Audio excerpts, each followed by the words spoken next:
Right, hello everybody, my name is Jayne Brogan, I'm from Elna UK and today we're going to be looking at the Elna 320.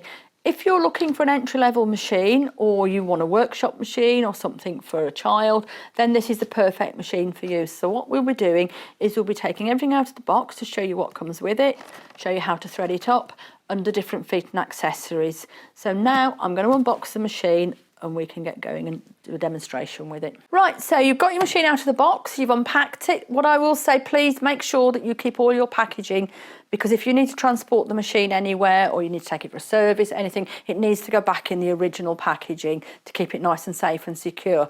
Right, so what we're going to do first is we're going to have a look at the accessories that come with the machine, and then we're going to have a look at the manual. So the standard accessories with the machine, you will have the A foot, the standard zigzag foot will be attached to the machine when you get it. We've got the satin stitch foot, blind hem foot, buttonhole foot and zip foot. You've also got some spare needles.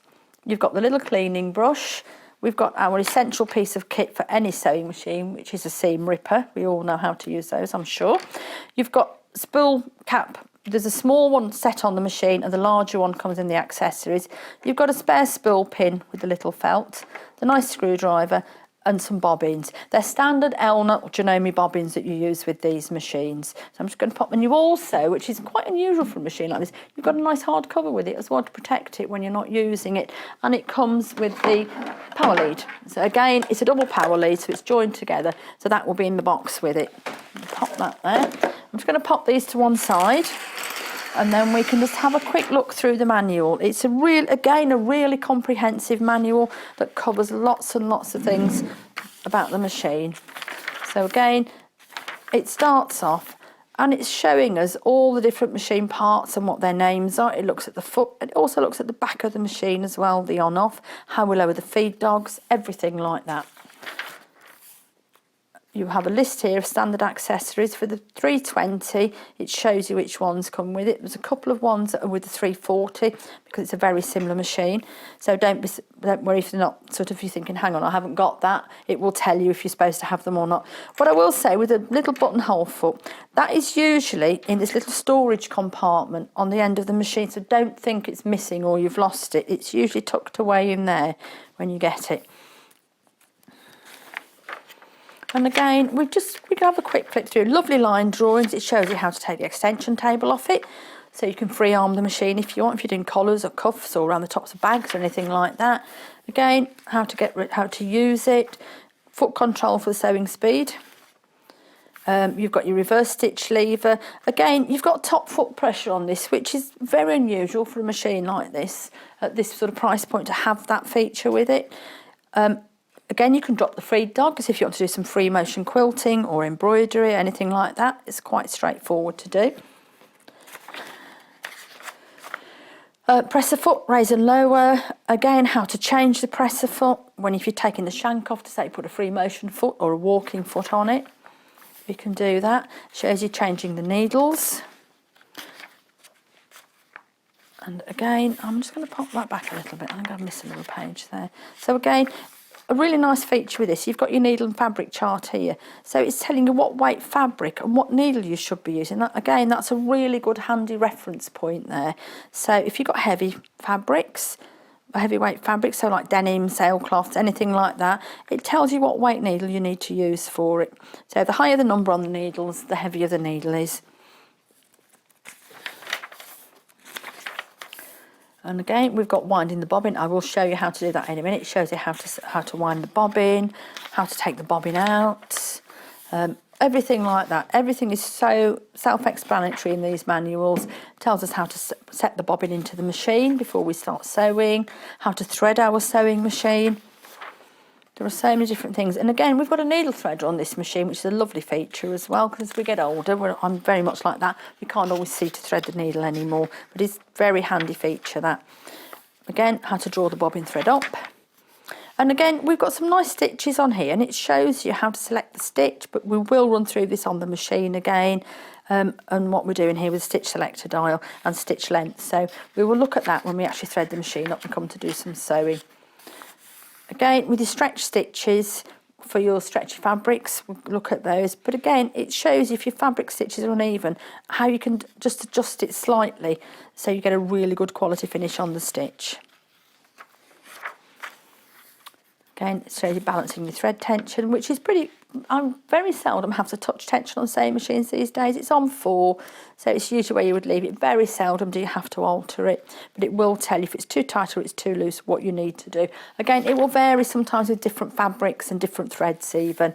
And then we're coming on to basic sewing, which I would always suggest when you get this, a cup of tea, biscuit, have a look through the manual and then just start. And start on some scrap fabrics and just have a little practice with it to look at the different stitches and just try them all out, maybe alter the width, the length, anything like that you can do, and just have a little look at it so you're comfortable using the machine. You've got seam guides on the needle plates as well. Most machines have those and very few of us use them, so it's always something worth looking at. And again, it's just showing you your utility stitches. So, and it will tell you what the stitches are for. So it's a basic zigzag and it tells you all your settings here. So it's stitch number 2. Stitch width, you can have it between 1 and 5 depending on how wide you want the zigzag. You can alter the stitch length. The tension, again, you can alter it, and it tells you what presser foot to use. And it does, again, tell you underneath what you would normally use that type of stitch for. So it's really, really useful manual to get to know. Again, we've got stretch stitches on here for your dressmaking and your jersey fabrics. So again, you've got your triple stitch. Again, the triple stitch is a really nice one to use. If I'm top stitching, then I will quite often use the triple stitch with a decorative fabric because it gives you a really, really pronounced line of stitching, which is quite a nice feature. So again, we can sew buttons on. Again, what I would say with that, read that carefully. And you can do it and make sure, I always do, that I lower the feed dog so the machine doesn't try and move it forward. So you've got your buttonholes. Again, it shows you how to do these step by step. Always practice on some scrap fabric first. So again, we're doing these. Again, the nice one with this, I'm skimming through here quite quickly, is with this. So what you can do with this, again, you can adjust the density of the buttonhole as well. So there's a lot you can do with it. Again, it's worth just having a little play with it and just getting some practice in. Different types of buttonholes, corded buttonholes. You can do manuals. Again, zippers, putting your zips in. Again, it gives you a little diagram about inserting your zips. So they're all in there. It's just a really, really comprehensive manual. How to do blind hemming, which way to fold the fabric for the blind hem, some of your decorative stitches. It's smocking in here. So it really is a nice machine, this. It's got a lot of features on it. So pin tucks, satin stitch and applique. So there's just so much you can do with these. And then at the back, again, of the manual, it's got your care and maintenance section. So it shows you how to take the stitch plate off, how to clean the machine. It's really important that you keep your machine clean and look after it. Especially if you're doing some fluffy fabric, then, you know, make sure that you regularly take that stitch plate off, clean it out, and make sure the machine is working really, really well. Then if you look after it, it will last you for many, many years. And again, taking the bobbin holder out and popping it in. Again, at the back, we've got some troubleshooting pages here. So what tell you if you've broken a needle, or if you've broken a bobbin thread, or skipping stitches, anything like that. Have a quick look in there, and it really is something that you need to just dip in and out of as you need it. So that is just a very quick tour through our manual that comes with the machine. And again, if you want to, you know, just pop some notes, staple a piece of plain paper to the back and pop some notes on, or use the back cover. I'm not a massive one for writing on books, but I think sometimes if you pop a note on the back there, you won't lose it. It will be there forever for you to just go back and refer to when you need to. So now I think we're going to have a look at setting up the machine, threading it and winding a bobbin. Right, so we've unboxed our machine, we've been through the accessories, we've had a look at the manual. Now I'm going to go around and show you the features that are actually on this machine, because for a small machine, it's got packed with so many useful features. The first thing I want to look at is, I said earlier, the little buttonhole foot is quite often, when you get it, will be tucked in there in the accessory box, which just slides in and out of the way.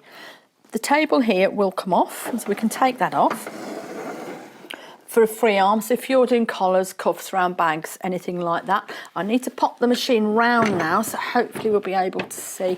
If we can see here, I'm going to the, you can see this on here.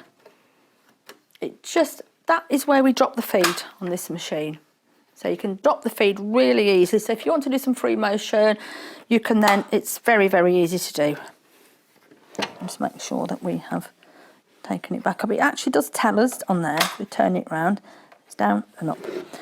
When you do the machine, when you've dropped the feed to use the machine, I've had so many people come up with me at questions going, I've broken it, there's something wrong with it, the feed hasn't come up.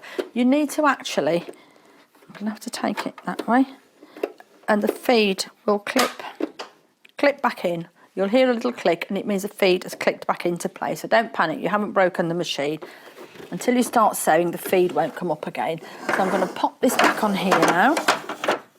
And there we go. So right, on these, it's really nice on this machine because you've got a stitch width here. It goes 5 down to 0.